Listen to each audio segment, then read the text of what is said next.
Hello dudes! ఈరోజు మీ అందరి కోసం ఒక మంచి హార్ట్ టచింగ్ స్టోరీ చెప్తున్నా. ఒక అపార్ట్మెంట్‌లో రకరకాల మనుషులు ఉండేవాళ్ళు.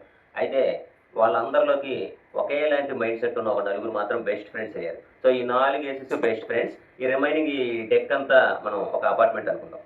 సో, ఈ 4 ఏసేసి కూడా సాయంత్రం అయితే టెర్రస్ మీదకొచ్చి బాతాకానీ కొట్టేవాళ్ళు. బాతాకానీ ఒకటే కాదులే, రోడ్డు మీద నడిచే అందమైన అమ్మాయిల్ని చూసి సైట్ కొడుతూ ఉండేవాళ్ళు. అలా ఒకసారి మంచి క్వీన్ ఆఫ్ హార్ట్స్ లాంటి అమ్మాయి ఈ నలుగురి హార్ట్స్‌ని కూడా తీసుకొని అలా నడుచుకుంటూ వెళ్ళిపోయింది.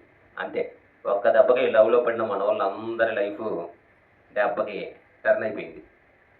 అంతే. ఒకళ్ళకొకళ్ళు గొడవ పడి, అమ్మాయి నాదంటే నాదని చెప్పి, ఎవరు కాంప్రమైజ్ అవ్వకుండా ఎవరికాళ్ళు ఫీల్ అయ్యి ఎవరి ప్లేసుల్లోకి వాళ్ళెళ్ళిపోయారు.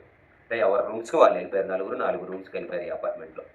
సో, అందరూ వెళ్ళిపోయి సైలెంట్‌గా కూర్చున్నాక నైట్ అవ్వగానే కింద గ్రౌండ్ ఫ్లోర్‌లో ఉన్నోడికి ఒక విషయం గుర్తొచ్చింది.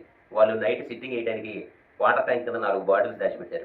వెంటనే ఆ విషయం గుర్తొచ్చి మొత్తం అందరిని పిలుచుకుంటూ "రండ్రా మామ, రండ్రా మామ, రండ్రా మామ" అని పిలుచుకుంటూ అలా టెర్రస్ మీదకొచ్చేసాడు. వీడు పిలిస్తే పిలిచాడు. మిగతా వోళ్ళందరూ కూడా సిగ్గు లేకుండా ఎంచక్కగా అలా టెర్రస్ మీదకొచ్చి సిట్టింగ్ స్టార్ట్ చేశారనమాట. సో, మీరు చూసుకోవచ్చు ఎవ్వరు కూడా వాళ్ళ రూమ్స్‌లో లేరు. అంటే ఈ కథలో మోరల్ ఏంటంటే, ఎన్ని గొడవలున్నా, ఎంతమంది అమ్మాయిలొచ్చి గొడవలు పెట్టినా, బెస్ట్ ఫ్రెండ్స్ అనేవాళ్ళు ఎప్పుడు గూడా సిట్టింగ్ అనగానే మళ్ళీ ఒకటైపోయి సిట్టింగేస్తారు చూడు, అదిరా మామ ఫ్రెండ్‌షిప్ అంటే.